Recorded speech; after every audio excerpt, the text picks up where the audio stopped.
My calling in Germany. My husband is ending a meeting and he'll be here in like a minute. This holiday coming up, the holiday of You know, Shavuos, you know what is the the millennial was, right? anniversary Is he like, you're gonna sit of the event at Sinai, when we received the Ten Commandments and the rest of the Torah. We could call this the holiday of all holidays, because without this event, we wouldn't know about the other holidays. We wouldn't know about Passover, with Pesach, we wouldn't know about Sukkot, because it's all in the Torah. So we could say, wow, without this holiday, we would have no holidays. But on the other hand, the curious thing, we're told that Avraham observed Pesach, and so, as did Yitzchak and Yaakov, and even Lot was observing Pesach. In other words, prophetically anticipating what the mitzvahs were going to be, our ancestors, before Mount Sinai, were already practicing the commandments, the mitzvahs, all of them. So then the question becomes, in that case, what was so exciting about Shavuos? The people heard nothing new. It's particularly curious about the stories in the Torah. The Torah gives us a very detailed, a relatively detailed description of the flood. God tells Noach to build an ark, bring the animals, the non-kosher animals, 2 of every kind, the kosher animals, 7 of every kind. Only Noach and his family, immediate family, get into the ark. No one else is convinced. And then the flood comes, and so on and so forth. Everybody standing at Mount Sinai already knew the story, because it had only been a few generations since the flood. In fact, Avraham knew Noach. He sat Shiva for him. Avraham was 58 years old when Noach passed away. So how could they not know the story? And if, knowing Noach, the story had never happened, then nobody standing at Mount Sinai would believe it. You can't tell me stories about my grandfather that I never heard. Not believable, especially something so dramatic. So the story was well known, as were all the other stories. The binding of Isaac, the Akedah. Which of Isaac's grandchildren didn't know that story? And who were the people who came out of Egypt? There was Yitzchak, then there was Yaakov, then there was Joseph, and then there were Joseph's sons. 4 generations. Of course they knew about it. So then the question becomes, they knew about all the holidays, they knew about all the commandments, they knew about all the stories. So what was this big dramatic event at Mount Sinai?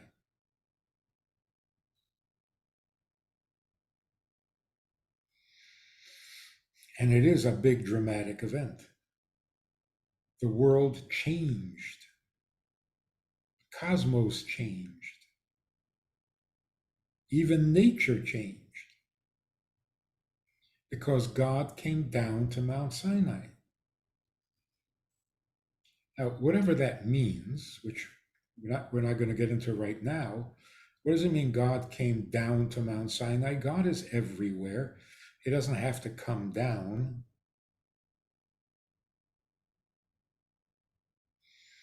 And yet that's a big feature of the entire story. Moshe didn't go up to heaven, Moshe went up the mountain. God came down, like kind of brought heaven down with him. So Moshe technically was in heaven. But what does it mean, God came down?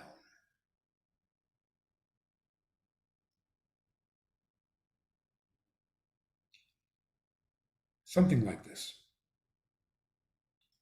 We should not properly, normally, naturally, we should not be able to understand God at all. The distance between creator and creation is so huge. There's no way that a creation can comprehend its creator. A painting cannot understand its painter. Ask the Mona Lisa who painted it. She has no idea.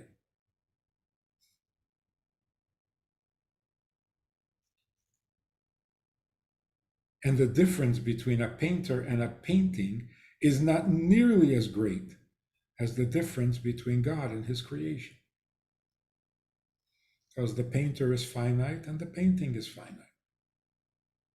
And yet they're sufficiently different to prevent all communication between the two.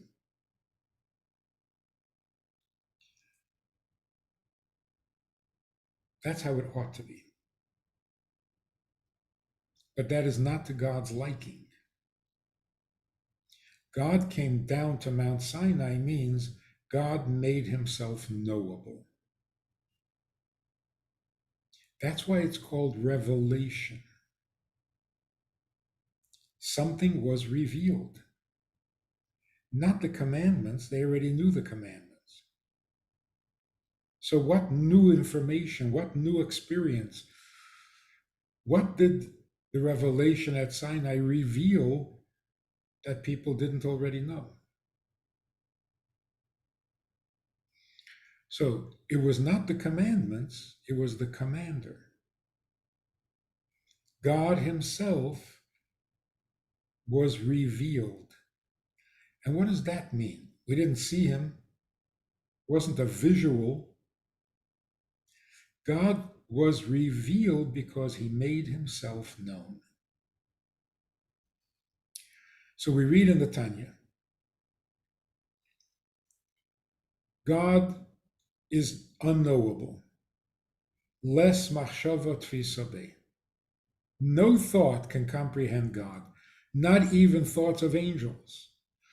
Angels who are so close to God, so aware of God, so in the presence of God, have no concept of what God is. Because no thought can comprehend him. So what did God do about that? He contracted himself into the words of the Torah, into the mitzvahs, into the commandments, thereby making himself available, not only to brilliant minds, but to anyone who could read. So instead of being unknowable, unreachable by any mind, God made himself knowable to every mind. That's what it means that God came down to Mount Sinai. Torah changes the nature of things. By nature, God is unknowable. The gulf between creator and creation is unbridgeable. But Torah not only creates a bridge so that it is possible for some very sophisticated, great, inspired mind could get to know God, but that every mind, any intelligent being can comprehend God.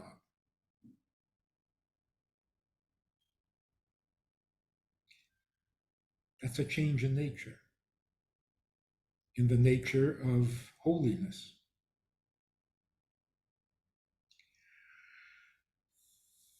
That's why the first word of the Ten Commandments, Anechi, which is translated as I, but it is not the common familiar Hebrew word for I, which is Ani. The reason the Torah uses the word Anechi is because the four letters, Aleph, Nun, Chaf, Yud, are the initials for the four words Ano, Nafshi, Ksavis, Yahavis. I give you my soul in writing. So God tells us in the first word of the Ten Commandments, what is happening here? I'm going to tell you about keeping Shabbos and honoring your parents. You already know that. What I'm going to tell you is me. My soul, will write itself to you. So God reveals himself, bears his soul. For what purpose? To become known, to become knowable. What is the purpose of being known? Knowing is intimate. Every significant, meaningful relationship involves a knowing. When you're relating to someone you don't understand, there is no closeness, there's only humility and obedience. Obedience is not closeness. So God says, you've been obeying my commandments.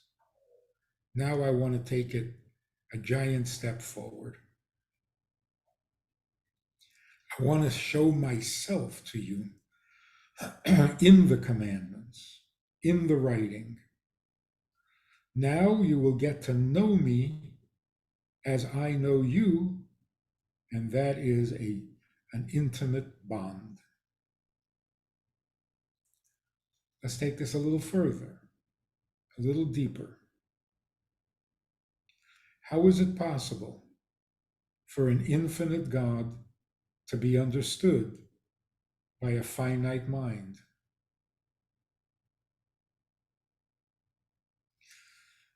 You can study Torah all you want. You can study Torah all your life, and you can be a true scholar, a deep thinker. You don't understand infinity because you're finite.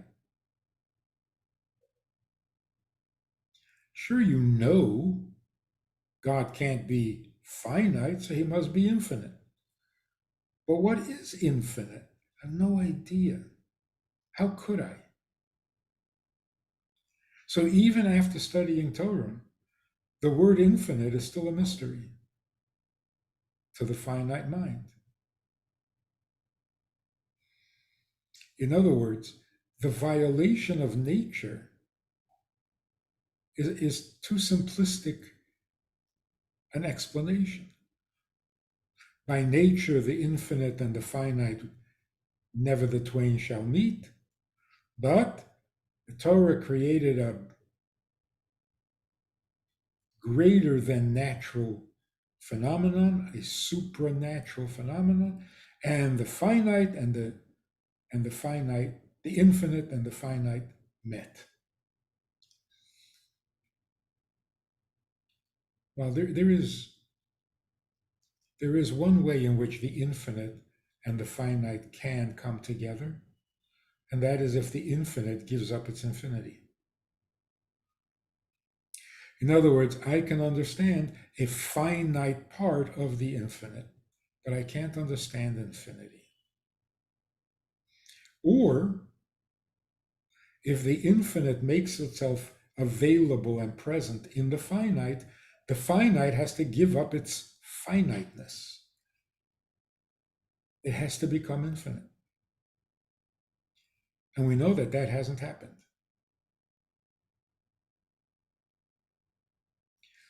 We are not infinite even after we study the Torah. And that which is truly infinite is still not available to us. So, what really happened at Mount Sinai? Here is probably the most vital concept in understanding God. We say God is infinite. We refer to him as the infinite, the Ein Sof, the eternal, the timeless, etc., etc. Those qualities are not him. When you say God is infinite, you haven't described him, you have simply described one of his attributes. It's like saying, what's his name? He's very tall. Tall is not him. He is tall, right? He, whoever he is, has this feature that he's tall. But tall is not him. When we say God is infinite, true, whatever God is infinite. But what is he? He is an infinite being.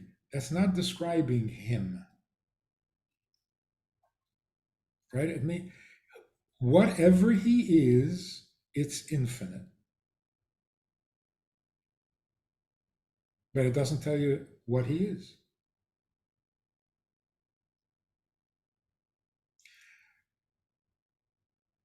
The conclusion is that if you want to be connected to God and you want to be close to God, you don't need to be infinite because he is not infinite. He's more than infinite. He is whatever he is, and infinity is one of his characteristics. But what he really is cannot be described by infinite. For the very reason infinite and finite are incompatible. But God is not incompatible with anything. So you can't say he's infinite. You can't say he is too big to fit into this little world. Infinity is too big for the finite. God is not too big. That's a physical characteristic. That's a restriction on God, and God has no restriction, not even the restriction of infinity.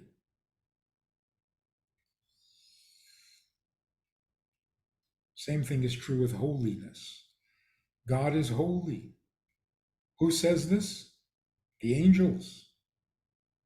The angels sing in ecstasy, holy, holy, holy. 3 levels of holiness. And as far as they know, that's God. But we know God better. Holiness is an attribute. He is not holiness. He is God. One of the things about God is that he's holy. But that's just a detail. God himself is beyond holy, beyond infinite. He is what he is.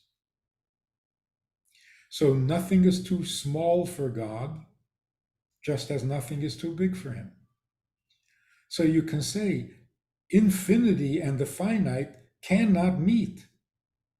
But God and the finite, why not? That's what we mean that God is everywhere.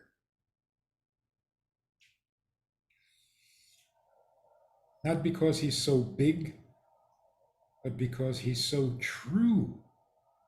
True doesn't come in large and small and medium. True is true. So it's true that he's infinite. It's true that he can be finite.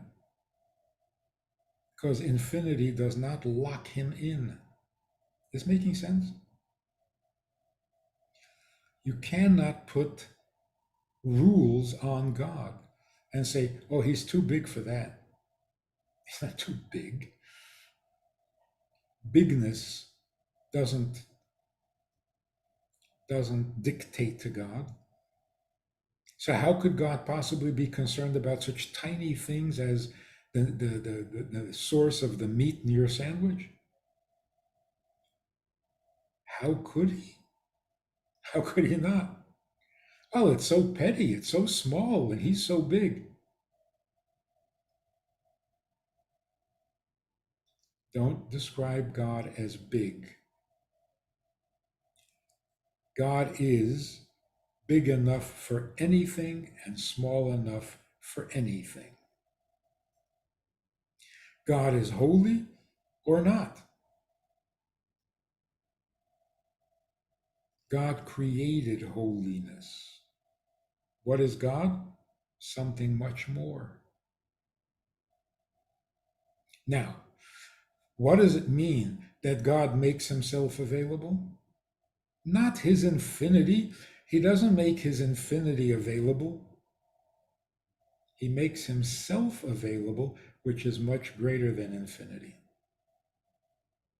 So if you ask the angels, what is God?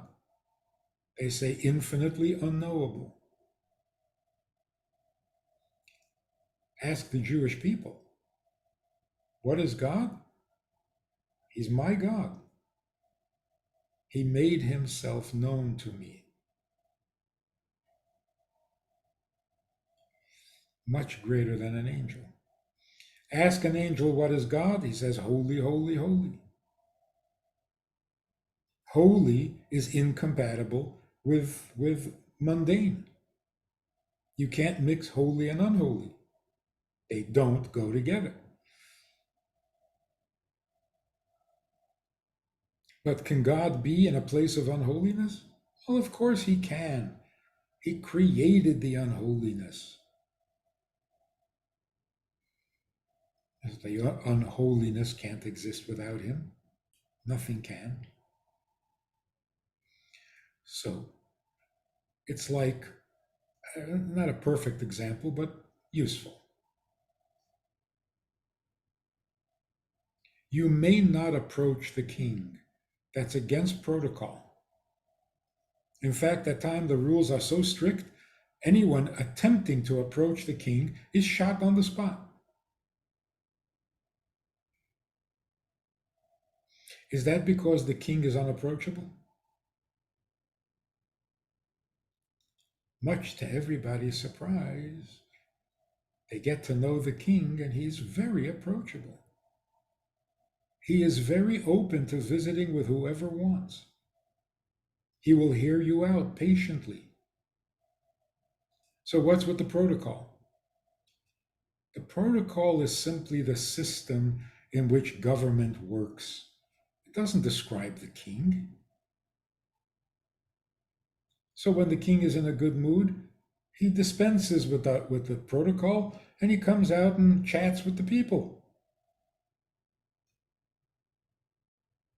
In other words, there is much more to the king than protocol. Hopefully. Otherwise, he's not much of a king. So in the creation of the world, God set up rules, borders. That's what nature is all about.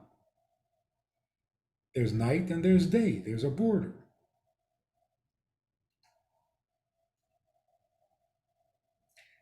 But God is not limited by those borders. Nature is limited by the borders. Even the nature of holy and infinite have borders. God doesn't. So this is what God is revealing at Mount Sinai. We understood and we knew that infinite and finite cannot mix. In fact, godly and physical cannot mix. And that's why before the event at Sinai, no matter how holy an act was, the object with which you performed the act did not become holy. Even Mount Sinai did not become holy. But the mitzvahs that God gave us, when you give $1 to charity, that dollar bill changes and becomes an object of holiness. Why? Because God made himself available. Does that violate the laws of nature? Not at all. God was never restricted by nature.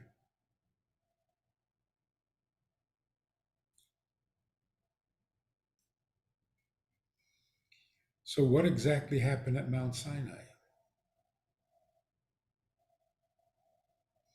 God came and said, there's this protocol, there's heaven, there's earth, never the twain shall meet. That's all true. But I am yours. Beyond all the restrictions, beyond all the protocol, I'm yours. That's an intimacy. Perfect example. There's a kingdom, there's a political system. You got to follow the rules, and you got to go through channels. If you need something from the king, you do not walk into his room or even into the palace. You contact your local representative who will take your request or your petition to the local governor. The governor will take it to a minister, and the minister will take it to the interior minister, and the interior minister will take it to the prime minister, and the prime minister will take it to the king. That's following the rules. That's proper etiquette. But imagine the king has a daughter, and she needs something from her father. Being a law-abiding citizen, she presents her petition to the local representative, and he takes it through channels. And it finally gets to the prime minister, and the prime minister brings it to the king, and the king is upset and offended. He calls his daughter and he says, what did you do? You involved a group of strangers in our relationship? Protocol is protocol. It's very necessary and very useful. But we have an intimate relationship. I'm your father. Talk to me. Don't involve a stranger. That's what happened at Mount Sinai.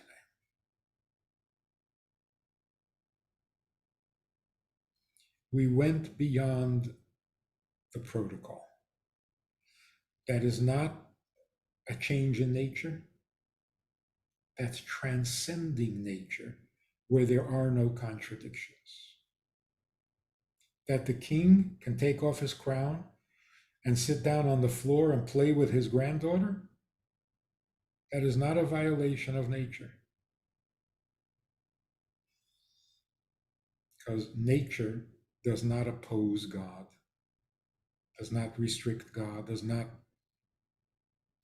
exclude God. Nature excludes holiness unless you make it holy. Nature excludes infinity because it's finite. Nature never excluded God himself.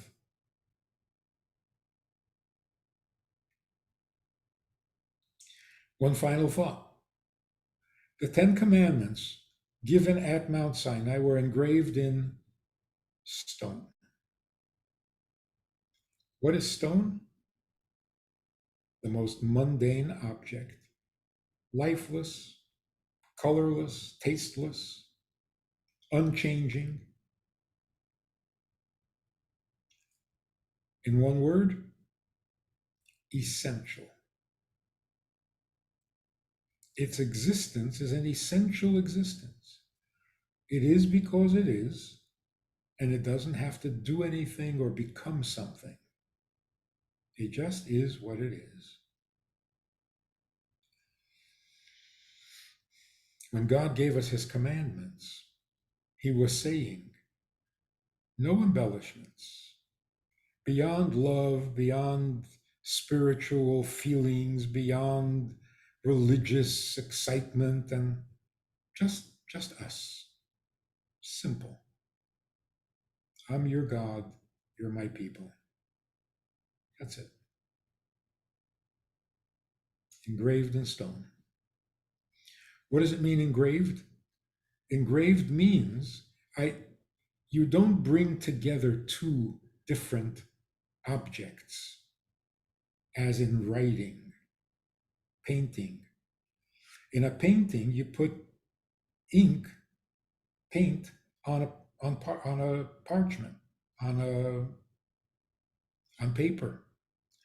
The paint and the paper are two separate things. You write a Torah scroll, you're putting ink on parchment. They remain two separate things, and someday that ink could crack and separate from the parchment. But when you engrave letters in a stone, they're still just the stone. In a sense, the stone has become the letters. And so they can't be separated. That's what it means to be engraved in your heart. Engraved like a stone, where God's wish, God's desire, becomes your desire. Not two separate things. It's not God has a desire and I would like to do it for him. And that's what it means. God says, I created the world in 6 days. I rest on the seventh. Rest with me. What does it mean, rest with me? Make believe you created the world in 6 days and you need a break? No.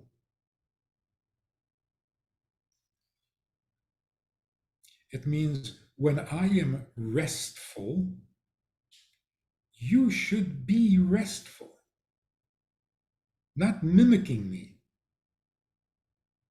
but becoming restful like me.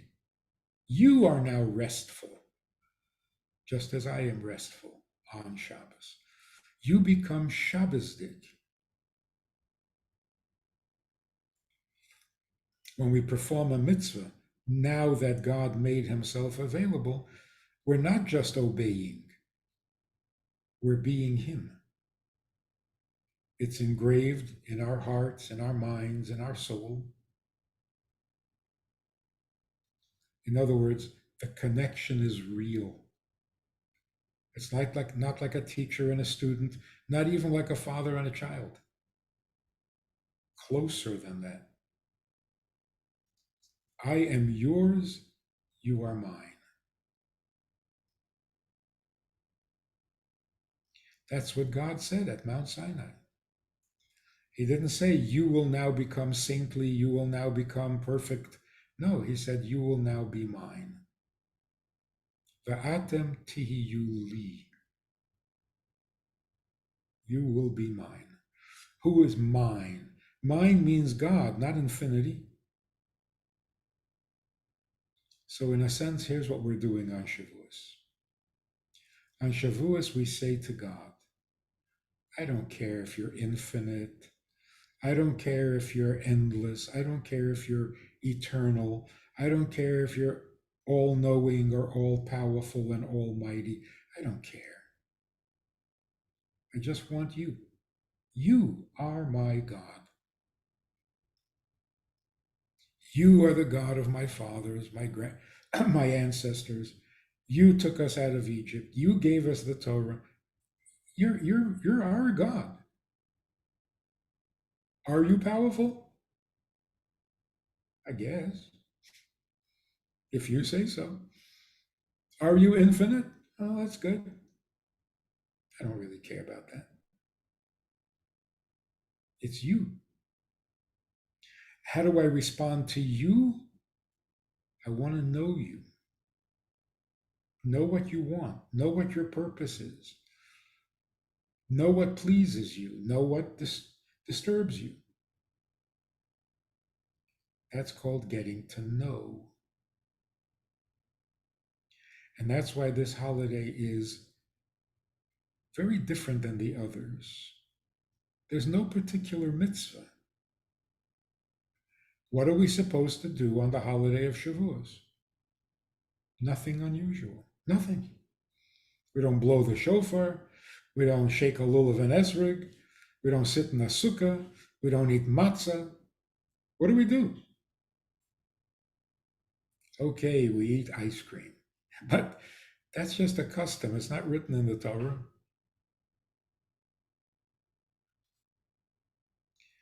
That tells us that this holiday is the establishment of the relationship. This is where we make a connection. We become his, he becomes ours. Now, go ahead and do the mitzvahs that you're aware of, but they will feel so different. Now, every mitzvah is us being one.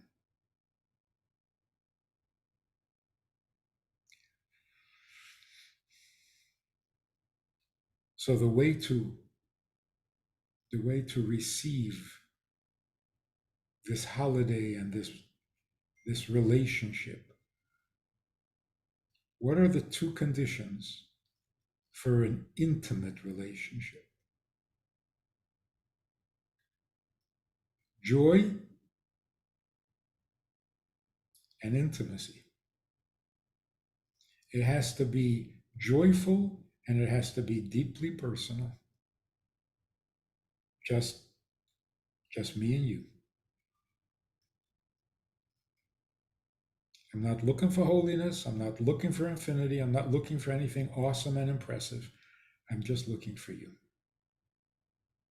That's what God says to us. That's what we say to God. So this holiday is a celebration of a relationship, and the way we act it out is by being joyful and by taking it very personal.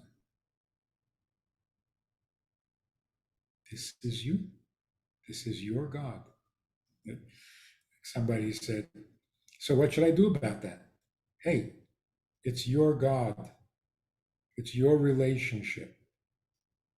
Go for it. What should I do? You'll figure it out. You'll hear him. You'll understand his words because it's personal. So you read the Torah like it's a personal note from God to you. You'll get it.